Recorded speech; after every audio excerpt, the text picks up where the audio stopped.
प्रतिबोधितां भगवता नारायणेन स्वयं व्यासेन ग्रथितां पुराणमुनिना मध्ये महाभारतम् अद्वैतामृतवर्षिणीं भगवतीम् अष्टादशाध्यायिनीम् अम्ब त्वामनुसन्दधामि भगवद्गीते भवद्वेषिणी।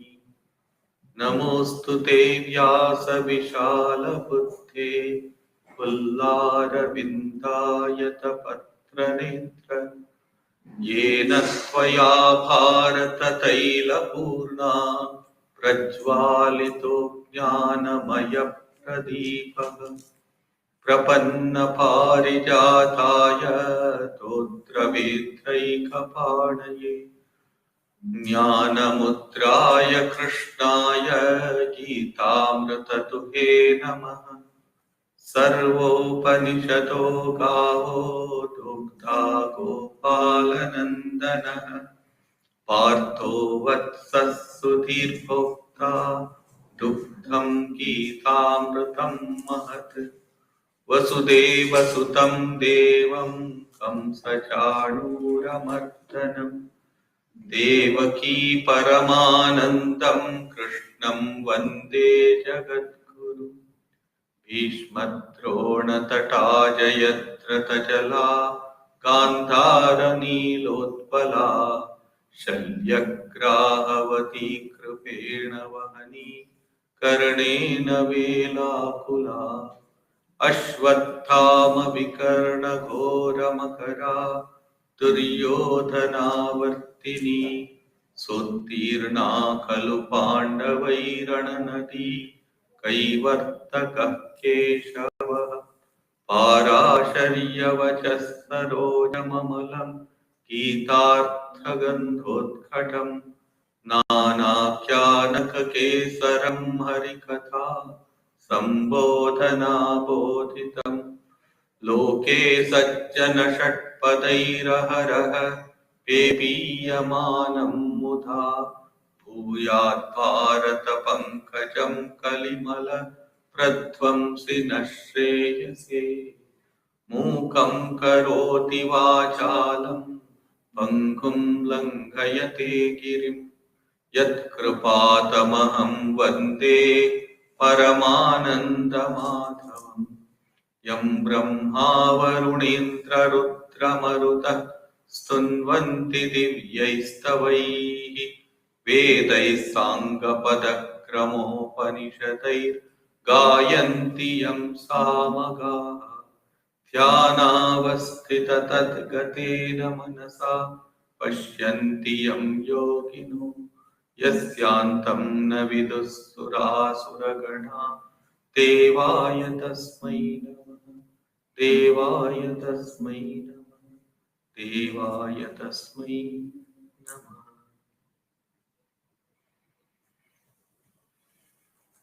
We are studying from the 6th chapter of the Bhagavad Gita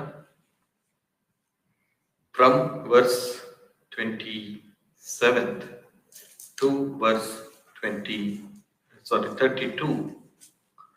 Sri Krishna has mentioned the different types of experiences that spiritual aspirants have based upon their samskaras, that means their hidden or brought about tendencies. They will have different types of experiences. So, for example, in the 27th verse, Sri Krishna spoke about the samprajnata samadhi. That means a person who becomes very tranquil in mind and whose passions will be subdued and who achieves to that state of Brahmi Swarupa or Brahmi state.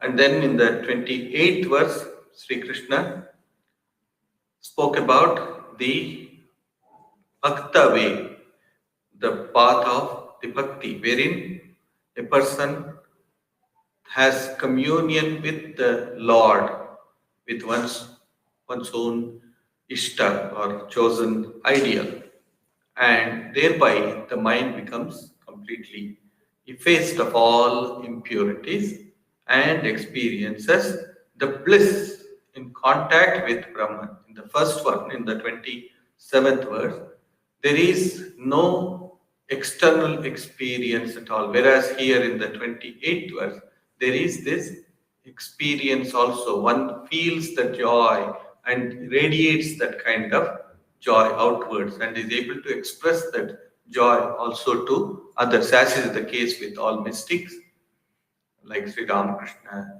and Sri Chaitanya, Christ and others. Whereas with Buddha, Bhagavan Buddha and others, they kept it to themselves. The bliss was very much kept within themselves.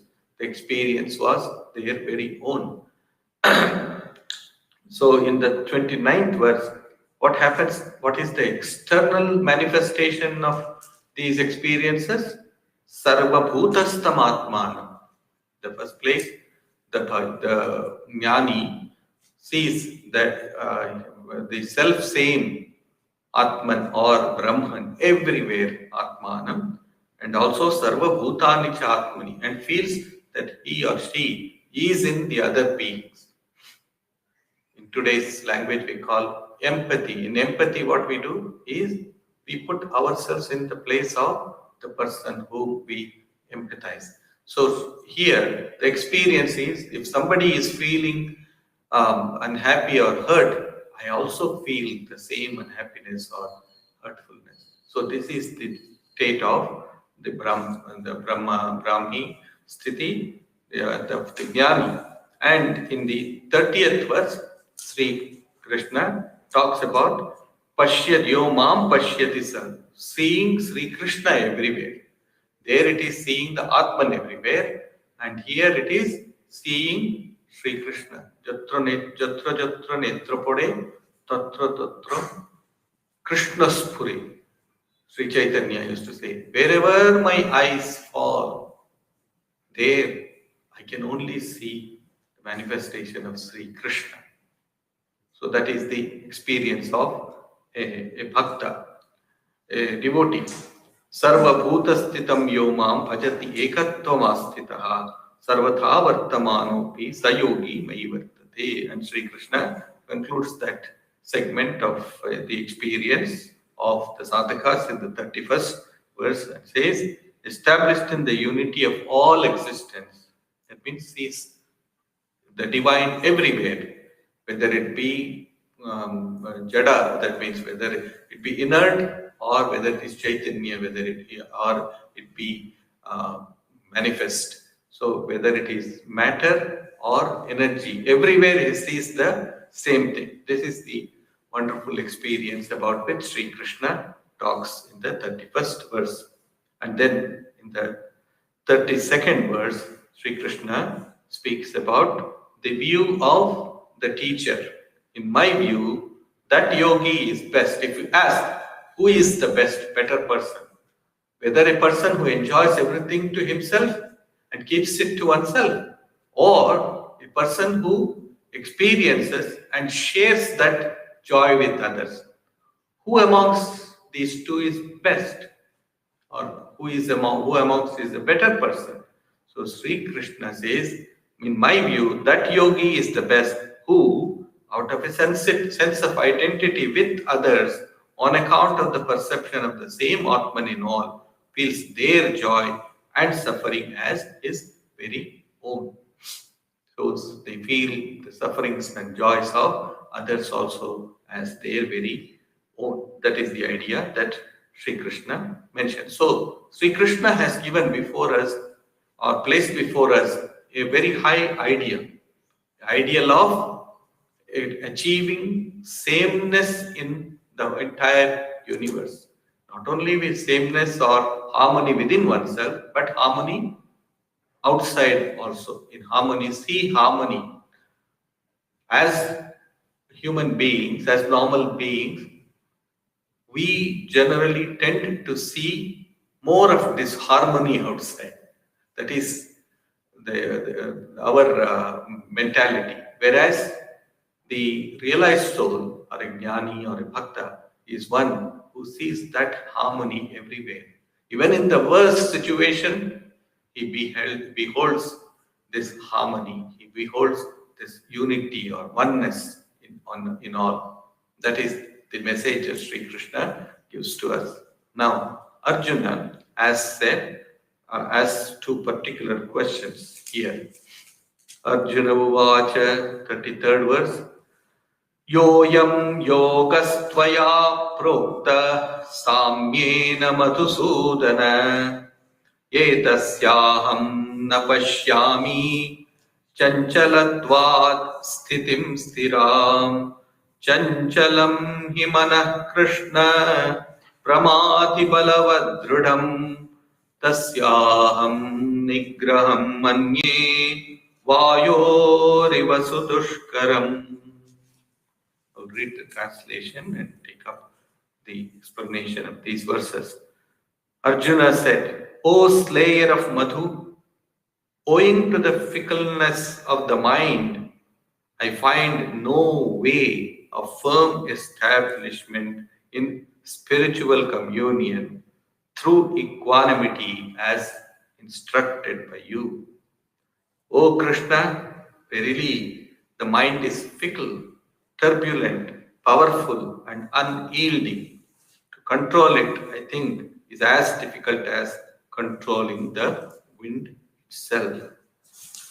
Here, in the 33rd verse, Sri Arjuna is addressing Sri Krishna as the slayer of Madhu. Madhu and Kaitaba. These are the two Rakshasas or demons about which we spoke last week. Madhu and Kaitaba, when the Lord Vishnu was lying down in the ocean, asleep, the earwax of in the ear of Sri Vishnu converts itself into these two demons, that is Madhu and Kaitaba. So there is a hidden meaning to these names. Madhu means honey. Kaitaba means kita, that means the honey bee. Madhu Kaitaba, honey bee. So these two things. What does honey bee do? At all times it is going and collecting honey, coming, and then if you are near a beehive, you will hear all the time continuous activity going on over there. Not a second bereft of any activity. It's always continuously doing work. That's what we do. Whole life is slog and slog and slog and work and work and work. For what? We ourselves do not know. We think we are enjoying, but in enjoyment, what kind of enjoyment is it where we are always slogging, and then at the end we do not enjoy the work that we are doing. That is the idea. So here, Sri Arjuna very purposefully addresses Sri Krishna as the slayer of the Madhu and my Kaitaba here. Madhu, you are the one who could put down these restless demons, Madhu and Kaitaba. Therefore, Madhusudana, etasyaham na pashyami. But you have spoken about Samya, you have spoken about the establishment, equanimity, and all that. But I do not get it. See, Arjuna does not get any inspiration from Sri Krishna's teachings. Though many a times he has said, I will try to follow what you said, but yet his mind goes back to that restless nature. So therefore he says, I do not understand what you are saying. This shows that even though you get a great teacher, getting a great teacher itself is very rare. But even though you get the best among the teachers, yet if the student is not prepared, if the ground is not prepared, it will be like throwing seeds on rock and it will not sprout at any time. Therefore, when we study Vedanta, we come across the prerequisites to study Vedanta. Adhikari. Adhikari means competitiveness. You need to be you need to have certain qualifications to be able to understand the scriptures, to be able to understand the meaning of what is taught by the Guru. Therefore, Sri Krishna tells, how can I get that? Tad vidhi. You come to know about it. How? Pranipatena, pariprashnena, sevaya. Three disciplines Sri Krishna mentions over there. Tat vidhi, know that. Pranipatena, by prostrating. That is to say, by becoming humble. Humility is first required, is the first requisite in order to achieve any knowledge for that matter. If you want to be a cook also, you need to become a very humble person. You need to have that humility to learn it. In music also, if the student is not respectful to the teacher, if she is or not humble enough to fall at the feet of the teacher, then he or she will not get that knowledge. Even though they may have a lot of talent in oneself, but yet will not be able to achieve perfection in that without. So that with the pranipata. Pranipata is bowing down. That means being humble. With humility you receive. Pariprashna. The second thing and a very important part of this is pariprashna. Asking questions. The best out of the teacher can be had only by asking questions. If you ask questions, the teacher also is very happy. Oh, the student really wants to know it. So let me pour out all the knowledge that is within me. If you go to any teacher for that matter, if you read the life of any of the great teachers and their disciples, you will see this interaction between the teacher and the disciple is very much there. In some cases, like in the case of Ramana Maharshi and all that, just their presence itself by coming in front of the such sages, even in the case of Sri Ramakrishna also, people would come with 1,001 questions. But as soon as they would come in proximity with such a divine soul, all the answers are given without the teacher uttering a single word. Gurostu maunam vyakhyanam, shishyastu chinna samshaya. The teacher talks. How? With silence. With silence, the teacher transmits. Of course, the mind of the disciple also must be silent. It should also be unperturbed. Then the transfer is possible. But that jignasa or that asking question, that need to know must be there. That the vidhi pranipadena, pariprashnena. And the third one is seva, service to the teacher. Service to the teacher is the important part, whereas in our Gurukula system, we always had this system of the children or the students serving the teacher, going to the forest, fetching the wood, and then lighting the fire, and then tending to the cows and other cattle and other animals, looking after cleaning and all that. Seva is a very important part. What happens in seva is that all the rough ends that we have, they are smoothened rather when we do seva. Because seva is seldom very sweet. It comes with lots of conflicts. You want to do something, and then your teacher asks you to do something else. That ego comes within you. Oh, he is asking me to do this. No, that is where your ego must be crushed. Sevaya. These three things are very important. Our education system doesn't have these three elements, unfortunately, but it is very essential. As spiritual aspirants, we all should develop these three kinds of or three methods of approach to the teacher, pranipata, pariprashna, and seva. Anyway, so here Sri Arjuna is now asking Sri Krishna, look, you are saying so many things, but I am not able to understand anything at all. Unfortunately, nothing is. So Arjuna was not a ordinary person. He was a very astute student of Dronacharya. We'll come to that. But yet, he could not understand, or he said he did not understand what Sri Krishna said or what Sri Krishna taught. So, the first thing that he asked is, my mind is so restless. How can I even think of having same-sightedness? First, let me control my mind and then let the other things come.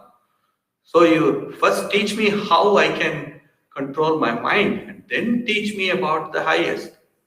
But no, the method of Vedanta is totally different. There, the teacher does not spoon feed you. Teacher puts the highest ideal in front of you. When devotees used to come to Sri Ramakrishna would not tell them, pray like this or do like that. He will use instructions later. But first thing that he would say is, Ishwari Shatto. God alone is true. God alone is the reality. And try to reach God. The only goal of human life is becoming one with the divine or having the vision of the divine. That he would first tell all the devotees. And then if they are more inquisitive, then he will give them the means, or he will talk to them about the different methods of approach or the spiritual practices that one has to undertake. But in the Vedanta system of learning, the ideal is first made very clear to you, and then you are given the means. But Sri Arjuna is very impatient, so to say.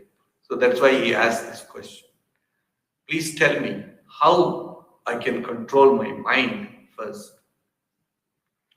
In one way, Arjuna is right also. Only when the mind is at peace can I have this same-sightedness and so on and so forth. So what does he ask?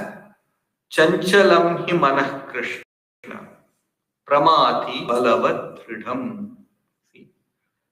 He gives 4 adjectives to our mind. Very important. Please note this very carefully. So he says, Chanchalam hi manah Krishna. Mana, this mind, O Krishna, is chanchala. What is chanchala? Chanchala is fickle.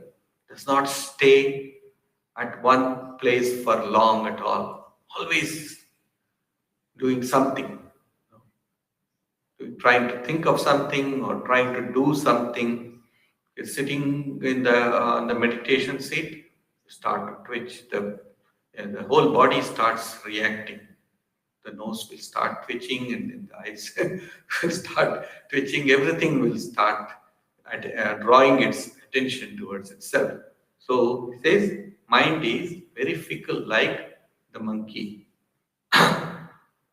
So Sri Ramakrishna Swami Vivekananda used to give a very funny example. In the Raja Yoga, he gives a funny example about the restlessness of the mind of the monkey.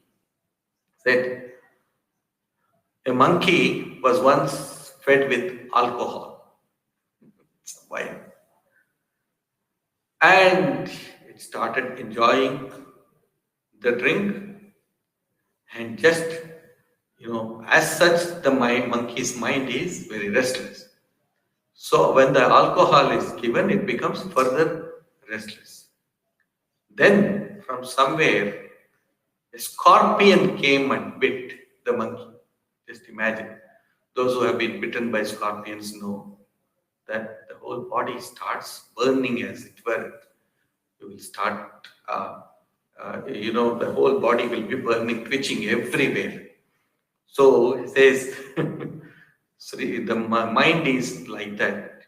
It is first given an intoxicant, and then comes the painful bite of a scorpion. That is the painful bite of the after effects of the, the thing that you try to enjoy. So the mind, the senses are taking us everywhere. That is what he says. Chanchalam hi manah Krishna. Then second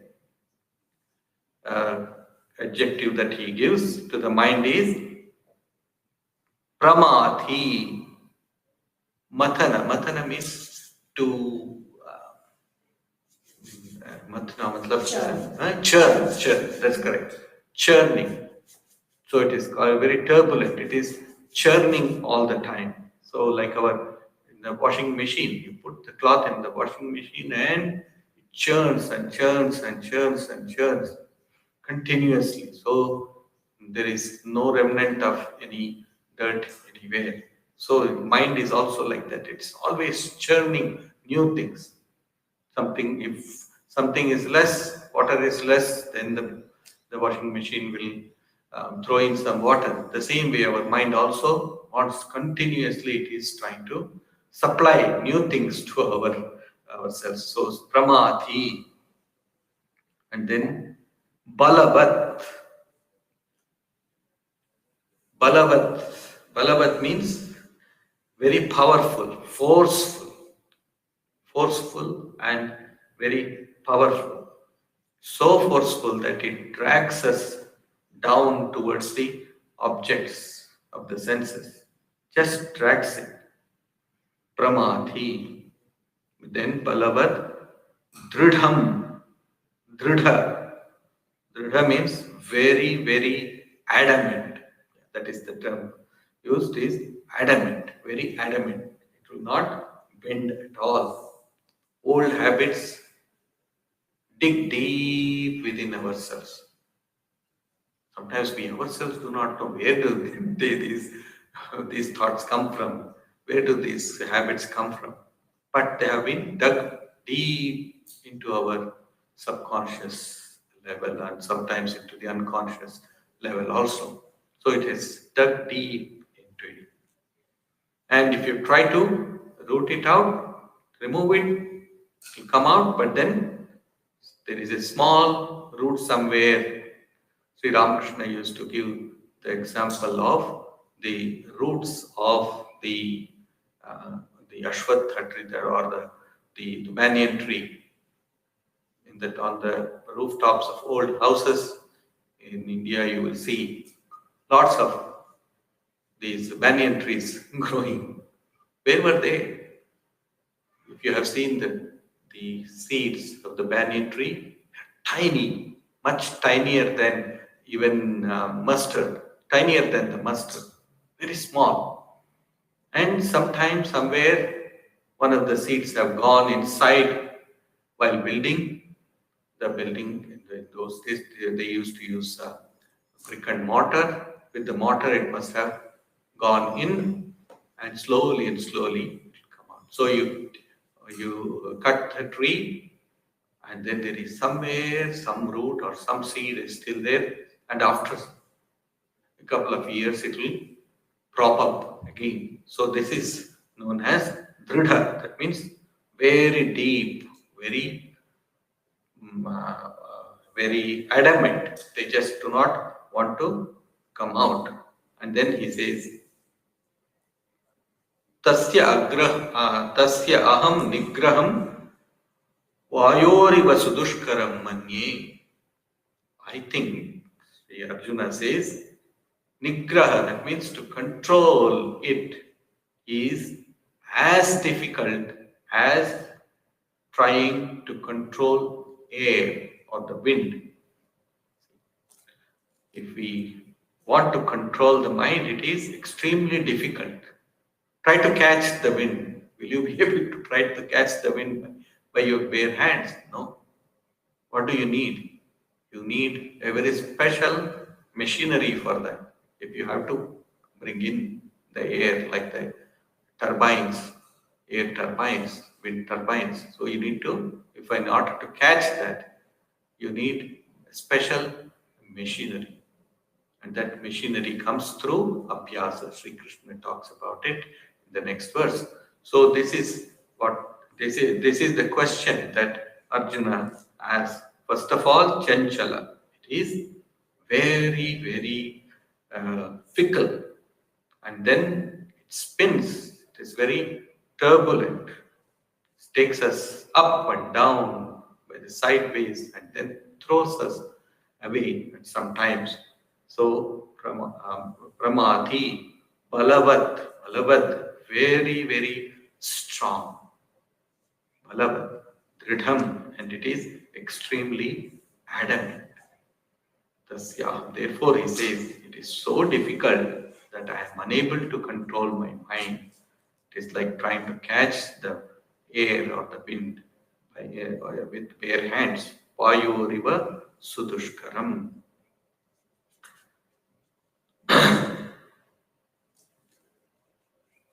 Sri Krishna answers. This needs a lot of explanation, but I will just start it today and we'll continue it next week. Sri Bhagavan Vacha Asamshayam Mahabaho Mano Durnigraham Chalam Abhyasena tu Kaunteya Vairagyena cha Grihyate. O mighty armed one, the Lord says, O mighty armed one, undoubtedly the mind is fickle and difficult to be checked. Yet, O son of Kunti, it can be brought under control by dispassion and spiritual practice. See, Asamshaya, the first part of this, Sri Krishna, like a trained psychologist, says, Asamshayam, correct. What you are saying is right, without a doubt. A psychologist, when you go to a psychologist and try to explain your concerns or your anxieties, what does the psychologist do? Does not dismiss it and say, oh, you can get rid of it. Do this, do that. No, he will not do. I think at least a trained psychologist will not do. So the psychologist will first accept you as what you are, what you are facing, will accept it as true. Yes, what you say is perfectly right. I agree with what you say.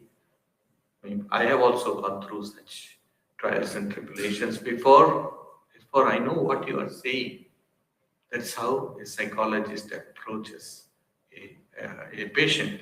Sri Krishna is using the same technique and he says, Asamshayam Mahabaho Manaha Durnigraham Chalam. Therefore, it is very, very difficult to control.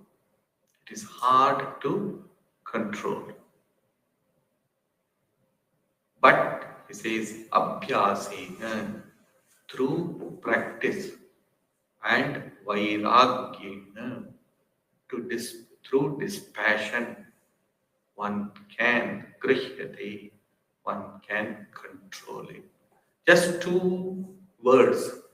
In 2 words, Sri Krishna talks a lot about the spiritual practice that we all need to use in our life with those 2 practices that we need to put into practice. So he says, Asamshayam Mahabhaho Manaha Durnikam. We should know that Arjuna was not a ordinary being. If we read the Mahabharata story, we will come across this incident wherein Dronacharya, the teacher, was teaching the Pandavas and Kauravas, all of them. He takes an examination of all the students and wants to find out who is the best student amongst all. So he puts a fish on a tree hanging downwards with his eye downwards, and he hangs that and then on a tree, and then he asks all his students to point their arrows at the eye of the fish. Says you must shoot the eye of the fish. And then he asks them all, including all the Pandavas, what do you see? Many of them said, oh, we see the fruits in the tree. We see the branches in the tree. We see the flowers in the tree. We see the leaves in the tree. So everybody gave their own explanation. But when Arjuna was asked the question, what are you seeing? What are you aiming at? What are you seeing? Arjuna said, I see nothing. Only the eye of the fish is what I am seeing. See, that was the level of concentration that Arjuna had achieved. But even such a person is asking this question, that it is so difficult for me to concentrate, even having achieved that level of concentration. He says this. So what about us all? We are nowhere near to that type of concentration. That is to say, it's indeed very, very difficult. Therefore, here Sri Krishna is trying to answer this question of Arjuna. What does he say? Abhyasena, by constant practice. And then he uses a word there, tu, but. See, when we study Sanskrit, there are certain key words which convey a lot of meaning over there. So it says abhyasena, that means by practice, tu, but, or tu also means and. These two meanings can be inferred from this word tu. Abhyasena, tu. Vairagyena, vairagyena means with dispassion, one can achieve to that mind can be controlled. What is abhyasa? Probably Sri Krishna is also drawing attention to himself, that is Sri Krishna as the teacher over here with this word tu. But you see, I am also one who is the teacher. I am the one who has controlled it. So you also can control. That is the idea he gives probably with that word tu. So what does he say? Abhyasa. There is great power in practice.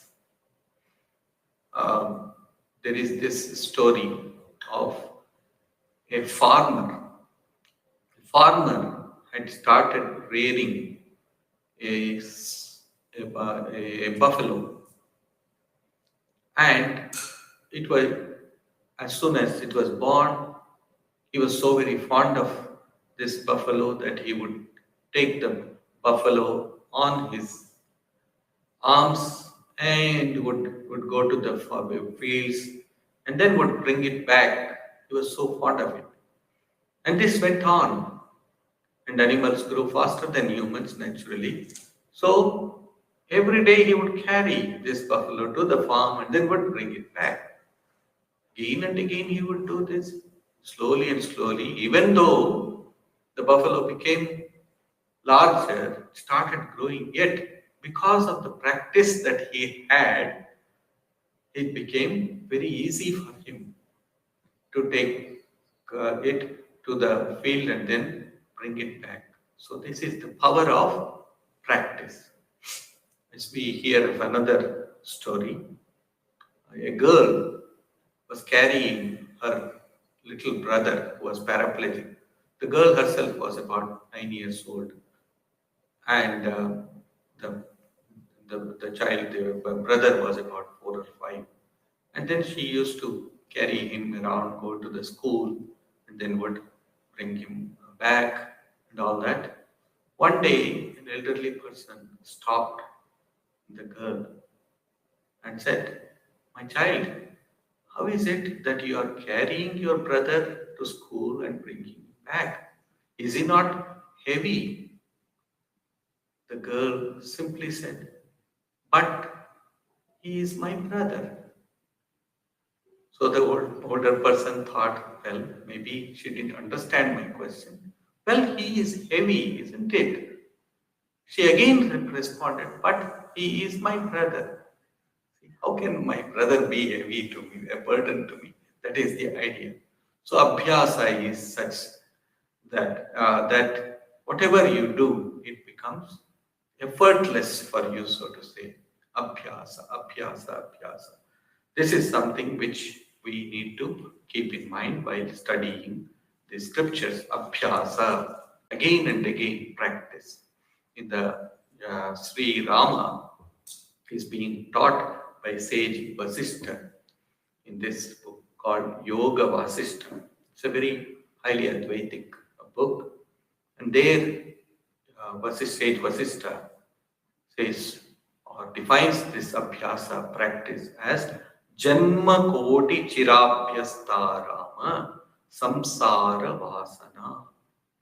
This vasana or this tendency to suffer this life has come from millions, Janma Koti, from millions of births. From the practice of millions of births, we have been suffering and suffering and suffering. But yet we like it. Sri Ramakrishna gives the example of the camel and the thorny bush. It's a kind of acacia plant which the camel likes very much. It's thorny, but yet the camel goes and eats the thorny bush and it starts bleeding its mouth. But yet it starts enjoying it because it thinks that the blood that comes out of its own mouth, it tastes its own blood and tastes it very salty and very enjoyable. So vasanas are like that. Our habits are like that. We have got so used to it. There are people who are constantly unhappy. Try to give them some happiness, they do not want to be happy. This is a kind of a psychological problem with some people have. They want to be depressed. They want to be in their hole, as it were. They don't want to be lifted out of the hole. They think that the whole heaven is within that hole. So it is abhyasa. The Yoga Sutras, Patanjali again gives this same solution. Abhyasa vairagyabhyam tan nirodha. How can we control our mind?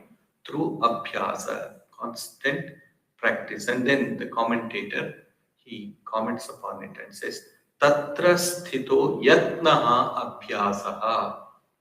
That effort which I exert to let the meditations, the vibrations, the vrittis to be steady and not moving, that is called as abhyasa. That effort, that great effort that I put in, or the exertion that I put in to stop the vibrations, vrittis, is called as abhyasa. Can I accomplish it with a very little effort? No, cannot be done. Patanjali further says, Satu dirgha kala nairantarya satkara asevita dridabhumihi. No, it takes a lot of time, lot of effort. Dirgha kala, prolonged period. Nairantarya means constant. There is no holiday. Constant. Then satkara with great shraddha, with great faith that I shall reach the goal, that I shall be able to control myself. That conviction must come to us. Then only will it be possible. Otherwise, Patanjali says, Mrudu Madhyadi Matravat Tatopi Visheshaha. If the effort is mild, if it is not intense, the success will also be mild. It will also not be 100% success. If you put in 100% effort, the outcome will also have to be 100%. Otherwise, if you put 50% effort and expect 100% income, it is not possible. It is not possible. So only practice is not sufficient. He says vairagya is also very important. That is, sacrifice is necessary. Vairagya comes from two letters. Viraga. Vigata raga. That means absence of possessiveness. This is mine. I hold on to it. I keep on holding on to it, grabbing it, so to say. This possessiveness should be given up. So that is where we will end today, and we will take up this subject of vairagya, which needs a little more explanation. Unfortunately, most people think that by vairagya means just giving up and going away. No, not giving up and going away. It is intense action, but within intense action, you have tremendous control over yourself. That is called as vairagya, non-possessiveness, total control over yourself. That is the idea that Sri Krishna will represent to us in these verses. We will continue it next Sunday. Shantakaram Bhujagashayanam Padmanabham Suresham Vishwadharam Gaganasadrisham Ekavarnam Shubhangam Lakshmikantam Kamalanayanam Yogirithyanagamyam Vande Vishnum Bhavapayaram Sarvalokaikanatham. Om Shanti, Shanti, Shanti. Swami Tadananda will continue his talks at 11 o'clock.